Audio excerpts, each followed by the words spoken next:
मध्ये आपण एक संभाजीनगरला मोर्चा काढला, पण आता जेव्हा मी तुम्हाला हात देईन तेव्हा तुम्ही सगळे शेतकरी म्हणून एकवटले पाहिजेत.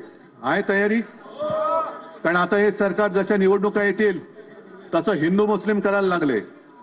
मग हिंदू मुस्लिम केल्यानंतर मराठी अमराठी करायला लागले. मग मराठीमध्ये सुद्धा मराठा मराठे तर करायला लागले. म्हणजे तुम्ही आम्ही एकमेकाची टाळकी फोडायची आणि मस्त तेल मालिश करून झोपा काढायच्या. तुम्हाला आता शेतकऱ्याची ताकद दाखवायला पाहिजे. जर तुम्ही आता परत फसणार असाल तर मग तुम्हाला कोणी वाली राहणार नाहीये. निवडणुका येतील, निवडणुका जातील, सरकार येईल, सरकार जाईल, पण सरकार असं पाहिजे की माझ्या शेतकऱ्याचं ते पालक म्हणून तिकडे वागवलं पाहिजे. शेतकऱ्याचा पालक राहायला पाहिजे. आणि जो नांगर तुम्ही जमिनीवर फिरून नांगरता ना, तेवढी धमक तुमची पाहिजे. या सरकारची सुद्धा ही नाचलेली कुजलेली वृत्ती आहे, ती सुद्धा तुमच्या एकजुटीच्या नांगराने जोपर्यंत तुम्ही नांगरून टाकत नाही तोपर्यंत सरकार तुम्हाला दाद देणार नाही. आम्ही तुमच्या सोबत आहोतच.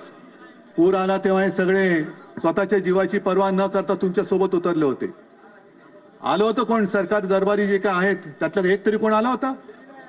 बरं, केंद्राचं पथक आता आले असं म्हणतात, पाहिलंय?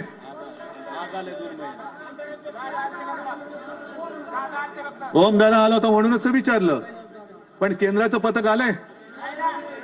आता मी फोटो बघितले, रात्रीचे फिरतात टॉर्च घेऊन केंद्राचं पथक. नुकसान कुठे झालं, नुकसान कुठे झालं. आणि 2 का 3 दिवसाचा केंद्रीय पथकाचा दौरा आहे. 2-3 दिवसात काय कळणार? आणि इतक्या दिवसांनी म्हणजे मग गावोगावी बोर्ड लावा, जिकडे केंद्राचं पथक येणार नाही तिकडे बोर्ड लावा, केंद्राचं पथक दाखवा आणि 100 रुपये मिळवा. ही कोणती पद्धत आहे? ही कोणतं सरकार आहे? आणि म्हणून मी परत तुमच्यासाठी आलेलो आहे की जी इतिहासातली सगळ्यात मोठी पॅकेजची घोषणा आपल्या मुख्यमंत्र्यांनी केली, त्या मुख्यमंत्र्यांना सांगायला आलेले की हे तुमचे सगळं थोतांडे ते बंद करा. शेतकरी आज बोलत नाहीये कारण त्याला तुमच्याबद्दल एक आपुलकी वाटते. आपलं सरकार आहे, आपला महाराष्ट्र आहे. पण याचा अर्थ असा नाहीये की माझा शेतकरी हा नामर्द आहे. त्याला उठवू नका, त्याला पेटवू नका, त्याला चेतवू नका. कारण तो जर का एकदा उसळला तर मग मात्र तुमचं सिंहासन जाळून खाक केल्याशिवाय राहणार नाही. तुम्ही फक्त धीर सोडू नका. हे सगळे जे काय आहेत ना, अनिल दादा तुम्हाला आता जबाबदारी देतो. तुम्ही सगळ्यांच्या या सगळ्या गोष्टी ज्या आहेत, मगाशी त्या ताई कुठे असतील आपल्यासोबत, त्यांनी जाहीर केलेली या ताईने मगाशी यादीच दिली की मदत जाहीर किती झाले आणि दर एकरी आणि हेक्टरी प्रत्यक्षात किती पैसे मिळाले. तसंच पीक विम्याचे पैसे किती भरले, अपेक्षित नुकसान भरपाई किती होती, मिळालेत की नाही, मिळाले तर किती मिळालेत. ज्यांची जनावरं वाहून गेलेत त्यांना जनावरं परत मिळालेत का? कोंबड्या गेल्यात, कोंबड्या मिळाले का? जमीन खरडून गेले, माती मिळाली का? विम्याचे पैसे मिळाले का? नाही. मग सगळंच नाही म्हणणार असाल तर मग या दगाबाज सरकारशी तुम्हाला दगाबाजी करावीच लागेल. आता निवडणुका आल्यानंतर मग त्यांनी काय केले, आम्ही कर्जमाफी करणार आहोत पण कधी? जून मध्ये. तोपर्यंत तुमची मतं आम्हाला पाहिजेत. आणि अजित पवार काय म्हणाले, आम्हाला जिंकायचं होतं म्हणून आम्ही कर्जमाफी करू असं बोलले, बरोबर ना?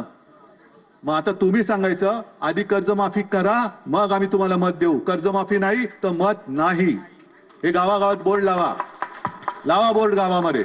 असू दे, नगरपालिका असेल, नगर परिषद असेल, जिल्हा परिषद असेल, महापालिका असेल, लोकसभा असेल, विधानसभा असेल, कोणती निवडणूक लागू द्या, गावात बोर्ड लागले पाहिजेत. कर्जमुक्ती नाही, मत नाही सरकारला.